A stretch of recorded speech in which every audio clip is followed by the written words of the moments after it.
Hello friends, welcome to the channel. If this is your first time here in the channel, I want to extend you a warm welcome. Look around, we have several playlists and I'm confident you will find something you like in our playlist. If you have been here before but you have not subscribed, please subscribe. If it is your birthday, happy birthday.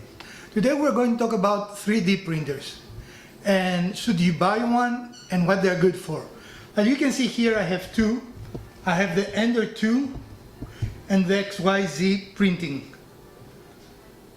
The difference between those two are obvious. This is an enclosed printer and actually they have very similar bed sizes, but I think that the Ender actually has a taller, a greater Y-axis than the XYZ. Now, what would you need a 3D printer in homesteading? They're actually very useful. You can make anything from knobs or models, you can prototype things, but they're not without caveats. Even though 3D printing has come a long way, do not expect to buy a 3D printer, plugging it in and start printing. It is not as simple as that still. And also, if this is your first experience with 3D printers, stay away from a printer that it is a kit or a DIY. Do-it-yourself printer. That means that you have to do some assembly. This printer here took a lot of time to assemble. It was not simple. It required two people to do it correctly. And regardless of the print quality, be aware that you have to do a lot of things to learn about 3D printing. For example, the printing media can be different. Both of these printers can print with different filaments, which require different temperatures on the nozzles. This is the nozzle. I should have it on, but anyway. This is the print nozzle. You should never do that if that was plugged in or on, because that will be over 200 degrees Celsius. So it will immediately burn you.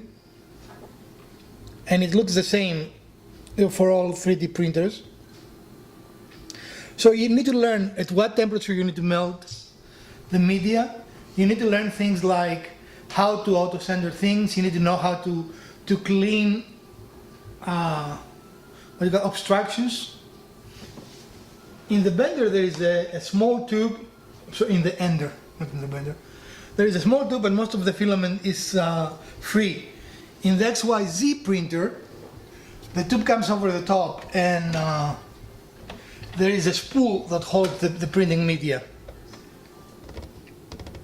So this is a little more, I don't know what to say advanced, but because it is enclosed, especially if you have small children, it's a little safer.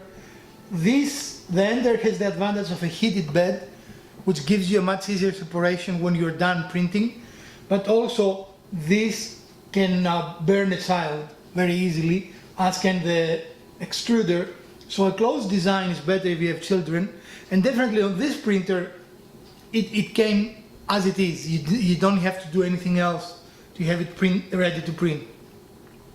If you're very good mechanically, if you understand electrical things and if you can put things together, don't shy away from a kit. They're much cheaper because you have to put it together, but I think it took us about an hour to put this together, and I am fairly handy and understand the directions. There were only 2 sheets of paper, and in essence it was a series of photographs, and it could be better.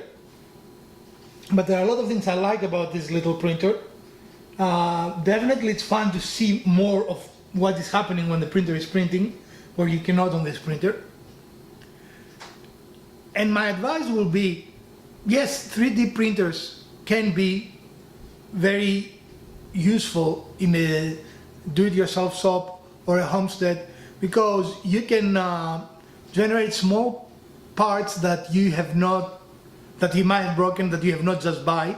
A lot of companies, as you know, do not sell parts, and as long as it is within the confines of the printer you buy, you can really print anything you want. In most cases, however, printers do not come with software in the entry level below $1,000 or so. So you will have to download. There is a plethora of software for free on the internet, but you will have to download the correct one for your printer. So this is just a beginning primer about 3D printing.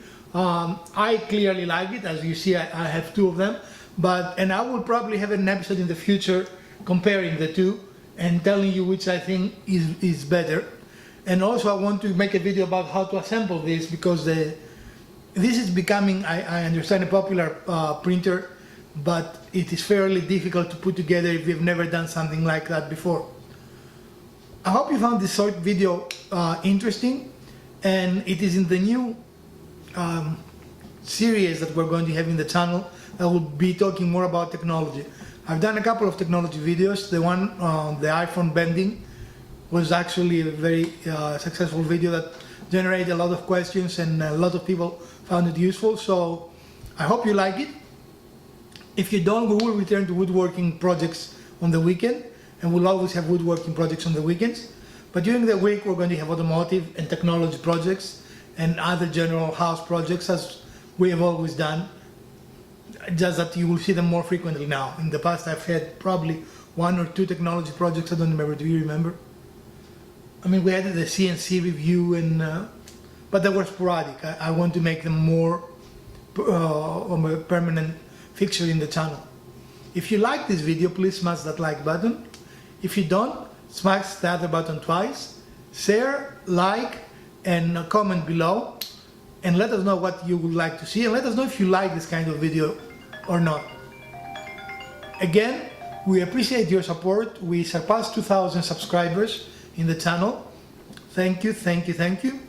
And we're going to do something to celebrate. I need to give it some thought, and I will let you know what that is in the near future.